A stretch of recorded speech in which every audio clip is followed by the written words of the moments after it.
Political satirist Rick Mercer went on television recently and challenged Canada's 3 million youth to get out there and vote. Why is he so interested in this? What inspired him? Well, let's ask him. Rick Mercer joins us from our Vancouver studio. So Rick, I think you've started something here. What inspired you to challenge the youth to get out there and vote? Well, you know what? I don't think I started something. I just simply went on TV and my season was wrapping up and an election was starting and I thought I only had one chance to say something, and if I'm going to say anything, it's going to be to the 3 million young Canadians in this country to go out and vote, because the conventional wisdom is, held by all the political parties, is that they don't vote. And certainly they have now proven that they are certainly engaged, and we'll see if they show up at the polls. No, I beg to differ about these vote mobs, and at the University of Guelph and other places, they are crediting you. So well, what is it about this youth movement? This is a perfect example of young people doing things in a brand new way, because I certainly told them to get angry and I certainly told them to go out and vote, but you know, in the back of my mind I was thinking perhaps some of them will write a nasty letter to the local paper. But no, they've started these vote mobs, and you know what, if you go on YouTube and you put in vote mob, you see they're happening all over the country and they're phenomenal. They're just such great viewing. Every time you watch one of these things, you come away with the feeling that the kids are all right, the country's all right, people are engaged, you just feel good, which is not necessarily the way you feel when you watch the news during an election campaign. It's a feel-good story, and it's happening all across the country, and I love the reaction. You know, once this story went mainstream, John Baird is there at a press conference. He's got a face like a boiled boot, and he's going, well, I think this is very disconcerting, and sure, young people should vote, but I don't like the terminology.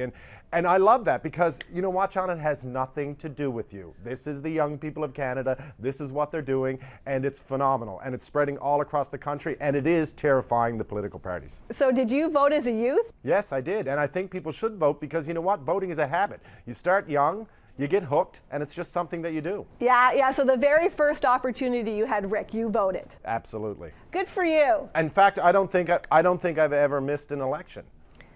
So I've had to go with advanced polls before. And this, you know what was really exciting, University of Guelph, the advanced poll that they had, again, that was such a great feel-good story, and unfortunately it turned into a strange story. But what I'm upset about there is Elections Canada, they're now saying that there will be no more of these. And they should be saying, you know what, if there were problems with this, we'll fix those, but in fact we will have these votes on every single campus in the country, and we will do them in the impeccable way to which Elections Canada is known to operate. And that's what they should be doing. Instead of saying, oh no, we'll never, you know, we won't do this again. That's completely absurd. Hundreds and hundreds of students showed up and stood in line for an hour to vote. This should be encouraged. I was going to ask you about that, and I'm glad you mentioned it. 700 students at a special ballot at the University of Guelph. Oh, yeah. And apparently the Tories tried to steal the ballot box. Well, it's a remarkable story. I've been covering politics and following politics for a very long time. I can't remember ever a party worker showing up at an Elections Canada ballot box and attempting to touch the box, for starters, and actually, you know, standing up and saying this is illegal, this is not happening. I mean, I assume that you would be dragged away and put in prison if you tried to pull something like that. So, you know, I would like to see these happening in every university and campus across the country. I think it's phenomenal. Yeah, but what do you think? It's exciting. Have you looked at these videos? They're very, very exciting. They're funny, they're fun, they're just fantastic. And the students involved are really great and really articulate. But what do you think now about the leaders in the campaign, the leaders that we're seeing day after day in this campaign?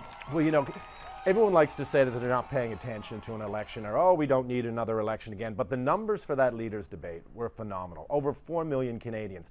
You know, you're lucky to get those ratings in a playoff game with a Canadian team.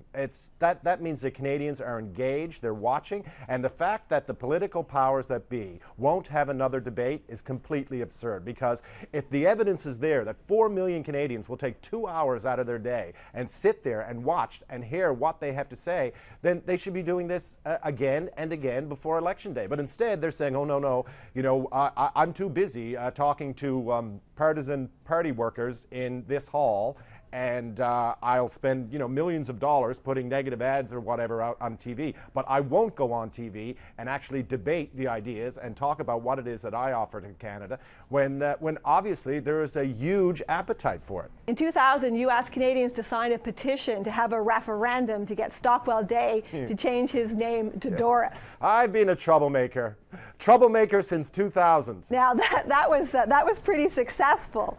But do you feel better about this one than you do about the Doris Day one? I feel great about these vote mobs because to me, like I say, you watch the videos and you just feel great. And they are the most nonpartisan videos you've ever seen. And there's nothing negative about these things. No one is saying down with this. There's no down with this, down with this, down with this. It's up with this, up with this. The students are dressed in Canadian flags. They're running around. They're singing "Oh Canada." They're dancing. The message is very simple. We're here and we're going to vote surprise.